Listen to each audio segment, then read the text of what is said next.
മുട്ടിൻ്റെ ഉള്ളിലേക്ക് നമ്മൾ മേത്ത് ചൂടുവെള്ളം വീഴുമ്പോൾ എങ്ങനെയുണ്ടാവും അതുപോലെ ഒരു പുകച്ചിൽ വരിക.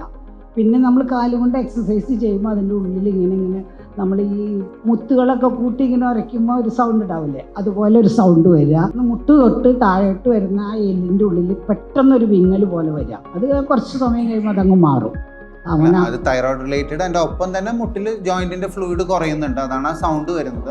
ഡയബറ്റീസ് അങ്ങനെ എന്തെങ്കിലും ഇല്ല. ഒരു 5-6 വർഷം മുമ്പ് ഡോക്ടറെ കണ്ടു കഴിഞ്ഞപ്പോൾ ഡോക്ടർ പറഞ്ഞു, അപ്പം ഞാൻ നടക്കുമായിരുന്നു, ഒരു 1.5 മണിക്കൂർ നേരം ഇങ്ങനെ ചെറുതായിട്ട് നടക്കുമായിരുന്നു. അപ്പോൾ എന്നോട് പറഞ്ഞു ഇങ്ങനെ തേയ്മാനം ഉള്ളതുകൊണ്ട് നടത്തം നിർത്തിക്കോളാൻ പറഞ്ഞു. ഏജ് എത്ര? 64. ഉറപ്പായിട്ട് തേയ്മാനല്ലേ? അതിനുശേഷം തേയ്മാനം വരും.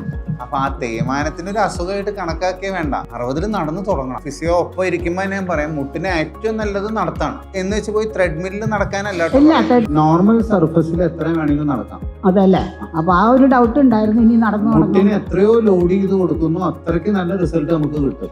എന്ന് വെച്ചാൽ നമ്മൾ 60 തേയ്മാനം വന്നു, ഇനി നടക്കേ വേണ്ടെന്ന് പറഞ്ഞാൽ നമ്മൾ ലൈഫ് ലോങ് നമ്മൾ നടക്കാണ്ടിരിക്കണം. ഇപ്പോഴത്തെ നമ്മുടെ ട്രീറ്റ്മെന്റ് രീതിയില് നമ്മൾ അധികം നടുവിന് ബെൽറ്റ് കൊടുക്കുന്നില്ല.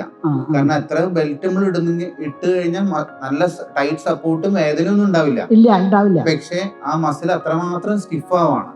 നേരെ മറിച്ച് കോർ മസിൽസിനെ നന്നായിട്ട് എക്സസൈസ് ചെയ്ത് സ്ട്രെങ്തൻ ചെയ്താൽ ആ പെയിൻ മാറണമെങ്കിൽ അതാണ് നല്ലത്. എന്നിട്ട് മാറുന്നില്ലെങ്കിൽ ബെൽറ്റ് നോക്കാം. എക്സസൈസ് ചെയ്യാറുണ്ടോ? ചെറുതായിട്ട് ചെയ്യും. അത് ഇച്ചിരി മടിയുള്ള കൂട്ടത്തിലാണ്. അപ്പൊ അവിടെ നിന്ന് 2-3 എക്സസൈസ് കിടന്നിട്ട് തന്നെ ചെയ്യാൻ പറഞ്ഞിട്ടുണ്ട് MRI ചെയ്തപ്പോ. അപ്പൊ അത് ചെയ്യും. ഇങ്ങനെ വേദന വരുമ്പോഴാണ് അത് ചെയ്യുക, അതാണ് കുഴപ്പം. വേദന വരാണ്ടിരിക്കാനാണ് ചെയ്യേണ്ടത്. നമ്മൾ വേദന വരുമ്പോ എക്സസൈസ് ചെയ്യുമ്പോൾ പെയിൻ കൂടുതലേ ഉള്ളൂ. ഡെയിലി രാവിലെ ഒരു 10 മിനിറ്റ്സും വൈകുന്നേരം 10 മിനിറ്റ്സും എക്സസൈസ് ചെയ്യുക. ബെൽറ്റ് മാക്സിമം അവോയ്ഡ് ചെയ്യുക. രാവിലെ എണീക്കുമ്പോഴാണ് നമുക്ക് ബുദ്ധിമുട്ട് തോന്നുന്നത്. അപ്പൊ അത് കാരണം കൊണ്ട് രാവിലെ ഒന്ന് സപ്പോർട്ടിന് വേണ്ടിയിട്ട് ഒന്ന് കൊട്ടിട്ട് അപ്പൊ തന്നെ അയച്ചത്.